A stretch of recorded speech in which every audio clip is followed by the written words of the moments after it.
भगवान क्या कहते हैं? बोल कैसी परीक्षा लेता हूँ? बोल मेरा भजन करने वाला जो भक्त है उसका सबसे पहले मैं रिश्तेदार कुटुंब परिवार को दूर कर देता हूँ। हाँ, ये पहला लक्षण है भगवान का भजन करने का कि जैसे ही आप भगवान का भजन करना शुरू करोगे तो सबसे पहले आपके भाई बंधु परिवार रिश्तेदार दूर हो जाएंगे। फिर दूसरा लक्षण है बोले उसके बाद में मैं उसको धन से विहीन कर दूंगा, एकदम धन से विहीन। और जब इन दोनों मेरी बातों पर दोनों परीक्षाओं में यदि वो पास हो जाता है तो फिर मैं उसका हाथ पकड़ लेता हूँ और ऐसा पकड़ता हूँ कि जीवन में कभी छोड़ता नहीं। प्रेम से बोलिए राधे राधे। ऐसी कई कथाएं हैं। भगवान भक्त के लिए नौकर भी बन जाते हैं, द्वारपाल भी बन जाते हैं, सेवक भी बन जाते हैं, भगवान बालक भी बन जाते हैं। कोई बनाने वाला तो हो। भगवान कहते हैं कि एक बार वो आगे बढ़ कर के ये तो कही कि हे प्रभु मैं आपका और आप मेरे। अब यहाँ से तो हम कथा सुन करके चले जाते हैं, घर जा करके भूल जाते हैं। जो भी सुना है कपड़ों को फटकार करके यहीं छोड़ जाते हैं।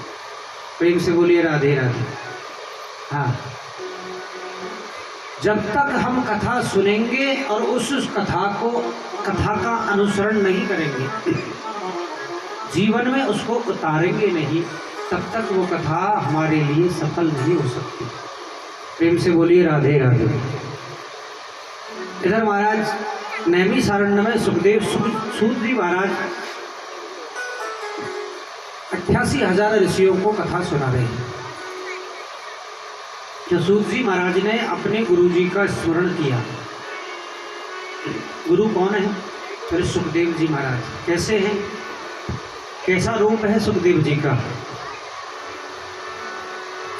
यम प्रव्रजन्तमनुपेतमपेत कृत्यं द्वैपायनौ विरह कातरया जुहाव पुत्रेदु तन्मयतया तरवो विनेदुस् त्वं सर्वभूतहृदयं मुनिमानतोऽस्मि। कैसे हैं? बोले यम प्रव्रजन्ते, यानी कि जिन्होंने जन्म लेते ही संन्यास धारण कर लिया और शरीर पर कुछ भी नहीं, केवल और केवल एक कौपीन है। जन्म लेते ही वन को चल दिए, पिताजी पीछे पीछे पुत्रेति तन्मयतया तरवो विनेदुस्। जो पिताजी हैं वेद व्यास जी पीछे कहते जा रहे हैं अरे पुत्र लौट आओ, अरे पुत्र लौट आओ। लेकिन सुखदेव जी महाराज ऐसे अभिभूत कि पीछे देखा ही नहीं कि मेरे पिता हैं कोई और है। प्रेम से बोलिए राधे राधे। संत कहने लगे महाराज ये सुखदेव जी है कौन, कहाँ से है, इनका कुछ परिचय करवाइए। सूत जी कहते हैं कि वैकुंठ से ऊपर एक लोक और है, उसको कहते हैं गोलोक। गोलोक वो केवल भगवान कृष्ण और राधा जी का ही लोक है। वहाँ पर अपनी सखियों के साथ में और मधुमंगल के साथ में भगवान वहाँ राधा जी के साथ में विहार करते हैं, क्रीड़ा करते हैं। एक दिन राधा जी ने सुखदेव जी से कहा कि पुत्र तुम पृथ्वी पर जाओ और तुम्हारे पिताजी की कथाओं का विस्तार करो, प्रसार करो। सुखदेव जी ने कहा नहीं माताजी मैं पृथ्वी पर नहीं जाऊंगा। क्यों? बोले यदि पृथ्वी पर जाऊंगा तो भगवान नारायण की माया मुझे जकड़ लेगी। राधा जी ने कहा कि नहीं बेटा, मैं तुम्हें आशीर्वाद देती हूँ कि नारायण की माया तुम्हें परेशान नहीं करेगी। सुखदेव जी को विश्वास हुआ और सुखदेव जी के जन्म का स्थान बनाने लगे। इधर रहते हैं कैलाश पर भोलेनाथ जी पार्वती के साथ में, पार्वती के साथ में रहते। वहीं पर श्री सुखदेव जी महाराज का एक तोते की पक्षी जो है उससे उसका प्रादुर्भाव हुआ अंडे के रूप में।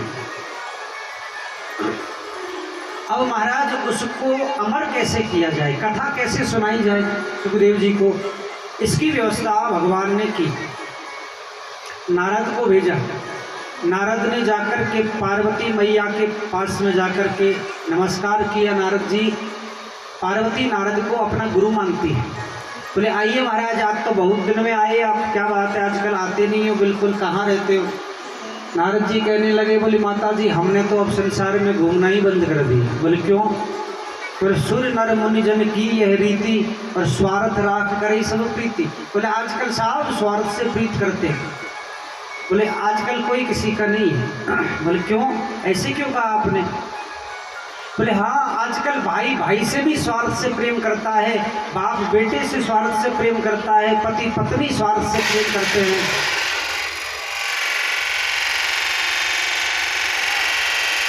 प्रेम से बोलिए राधे राधे।